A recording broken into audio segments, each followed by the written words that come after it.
And be glad in it. This is the day that the Lord has made. Alam niyo, Di Colores? Kaya malungkot tayo pag wala si Father Peter. De Colores. De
look like and how will we measure success? Kasi so much frustration, so much frustration is in the air. Lahat tayo nag-i-strive. We want to make good of our commitment to the Lord and to this church. And yet, part of the frustrations is we do not have those terminologies. How do we define success?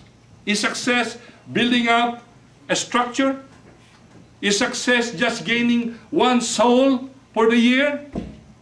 Is success having a good program of education that the members have learned, let's say, the letter of St. Paul to the Philippians? We have to have a metric of what success is. Otherwise, we will always be not in the same page. When we talk, we don't understand each other. Because I'm saying something, you are saying something. In any debate, they draw parameters. They draw definitions. I said, this is what we mean when we talk, we are in the same page. The main thing that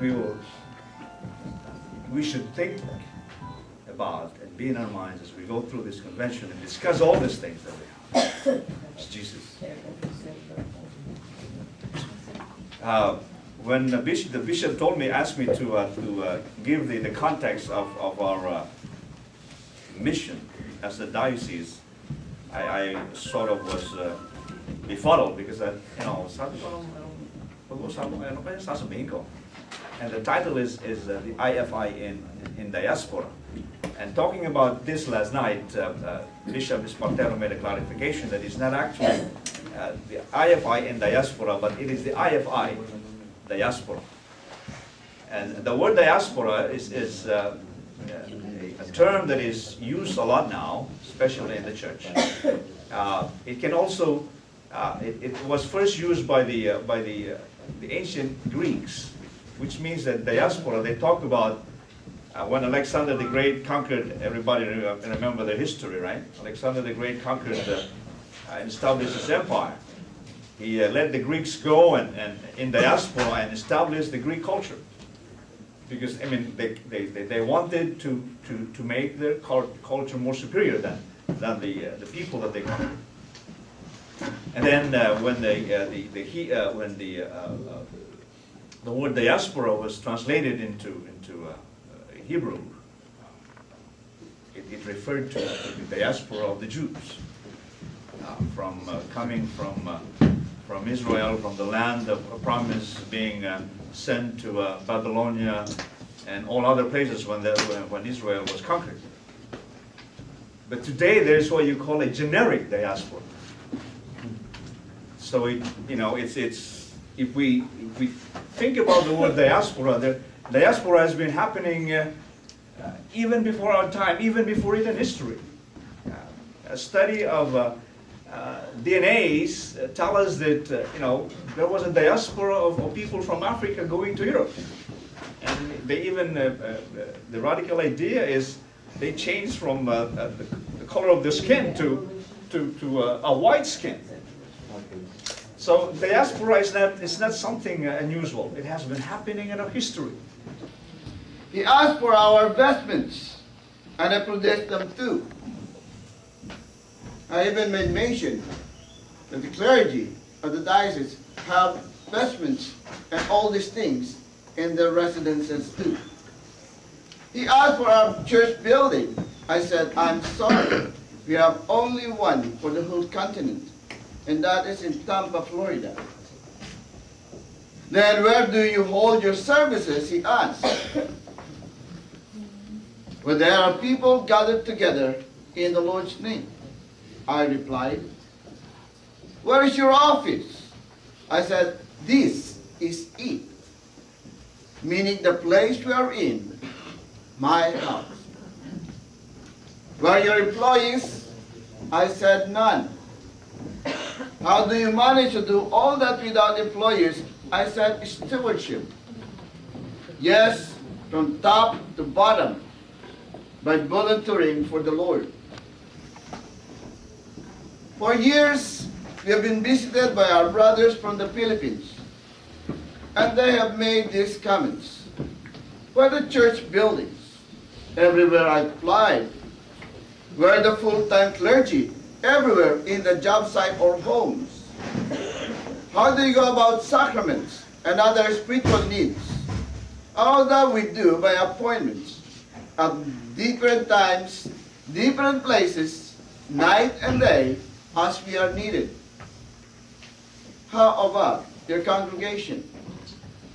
We are their center, meaning residential location. And how often do you gather for worship? Instead, everywhere and as often as necessary and as needed.